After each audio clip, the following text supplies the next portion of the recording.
So I featured Werenbach on my channel a few times. I actually featured the Soyuz 1.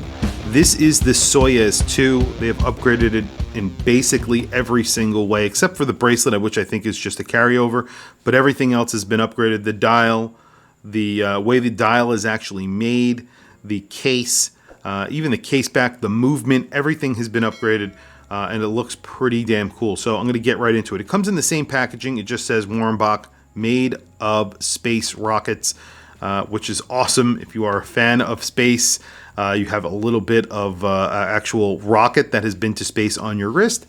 I think that's really cool. Inside, you're getting where the actual rocket was cut from on the actual fairing or booster right there. I think this was from the booster, and you can see it was cut directly from there, which is pretty awesome. Inside here is just a certificate of authenticity, excuse me, and it says fairing or booster. Again, this was cut from the actual booster, and the reason why I know that is because it says it on the dial. It's actually etched into the dial, and that's one of the upgrades that they have made here. You can see you have applied indices. The previous version did not have applied indices. It had painted on indices, and then it says booster material right there. That is actually etched into the dial itself. And then the words booster material are printed into that little plaque area. Another thing that is sort of etched or carved into the dial itself is that date window. The date window has a little surround. It's silver, and that is actually carved into the dial itself. The color of this dial is a gray dial because the actual booster was in that gray dial. The watch that I have on my wrist today, and usually I don't do a wrist check this early in a video, but today I actually have on the Soyuz 1, and you can see there are some significant differences between the version 1 and the version 2. First off, you see there is a second crown. That is a crown that actually operates the chapter ring. The chapter ring is no longer operable in this watch, and I kind of agree with that because it really didn't make that much sense in this watch. It was just more for a gimmick. I actually believe I said that in that original video that I did for this watch. This is a dial choice, so you can definitely get these in different colors. This was the color that I chose. You're getting a dome sapphire crystal. I believe this is a 41 millimeter watch. This is still a 41 millimeter watch, but it wears a little bit bigger than that, and we'll do some measurements in just a few minutes. There's a lot more details on the case. As I mentioned, the indices are actually applied on here. You get a minute ring that goes around the actual dial. It's not really a minute ring. It's sort of that rocket booster countdown timer around the actual outside. And then you get a chapter ring, which is a minute ring, which is in silver versus black, which is what they did with the original Soyuz 2. You're also getting silver hands on Soyuz 1, silver hands on the Soyuz 2.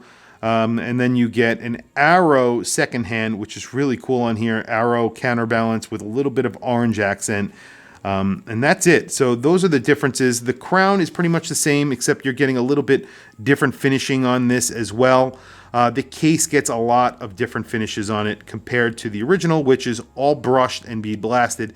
This is getting brushing, bead blasting, and polishing, and the polishing is basically a chamfered edge that goes along the top and the bottom of the case. You're getting polishing on the crown as well. The crown is signed very nicely, actually a little bit nicer than the original as well. And then you're getting a lip on the case, as you can see right there, which looks really good, and then a brushed bezel on this side of the watch. You're getting Spaceborne, which is screwed into the side of the case. Now, I'm not a huge fan of these plaques. However, it's not colored or anything like that, so it's not incredibly obvious that it's there. But a lot of brands do this. I'm not always a huge fan of it, but it doesn't look terrible on this watch. The bracelet, you get screwed links. It is a butterfly clasp. You do get half links, so you can get a pretty good fit. And then there's just a rocket right there, which is also their logo. They also sent a strap with this, and I'll throw it on the strap for the full review. But for just this unboxing, I just want to show it to you on the bracelet because I think it looks the best on a bracelet, but it looked pretty awesome on that strap as well. So we'll save that for the full review. Now, I also mentioned they upgraded the movement on here. This has an STP 111. And again, I always bring up that the STP 111 is kind of a controversial movement because it is made by Fossil Group It is not a bad movement at all. It's actually a very good movement. It's an ETA clone, sort of similar to Sellita and brands like that. However, this has a Sellita movement in it. They're also making another version of this, has a Soprod movement in it, which is sort of a more higher end version, and that is more on the equivalent of a 2892. This is obviously a 2824. You could see it from the back. Really cool case back on here, very deeply etched. You have a little bit of a window right there that shows you the actual movement. Very, very cool, and the case back is really nice as well. It just says 60 years, first man in space. So this is celebrating the first man in space, 60 years, 1961 to 2001. Just a really nice case back. It is screwed in. You're getting 100 meters of water resistance, same as you did with this original Soyuz 1, which is really good. So let's do some measurements so you guys could see that. It does wear a little bit bigger than, I believe, the 40. It's saying 42 millimeters from this area, besides the case, the actual crown protector, and the area where it juts out for the case. But if you're measuring where the crown protector is and where it juts out on that side, it's saying 44.2. So it definitely is a larger case than the original 41 if you're measuring the bezel. So it's 41.4, 41.5 at that bezel. So it wears like a 42 or 43 millimeter watch. It definitely doesn't wear like a 44 or 45 millimeter watch because these are crown guards, and that's just a little bit of a jut out on that side. That's really it. So the actual lug width is a true lug width because you have straight end links on this bracelet. And what we measure here is around 49.9. So it's not the smallest. And then it's pretty thin because you are getting a Sellita. 12.9. That's including a domed sapphire crystal. It's a little bit thinner than that if you do not. So very quickly, let me throw it on my wrist, and then we will do a quick lume shot, and we'll talk about price. So today, obviously, I am wearing the Soyuz 1. This is a burnt orange dial. This was a bespoke dial. I'm sure that they will end up doing that with these as well if you are interested in those. You can see the definite case size difference. This was 40 or 41 millimeters. This wears more like a 42 or 43 millimeter. You do get that extra crown, so that adds a little bit to it. You have the exact same lug width. I believe it's 22 millimeters, so very easy to find straps for this. And this is actually thinner as well. With that Sellita movement, it's a little bit thinner. The STP is a little bit thicker. But you can see the case is all bead blasted or brushed. That's it.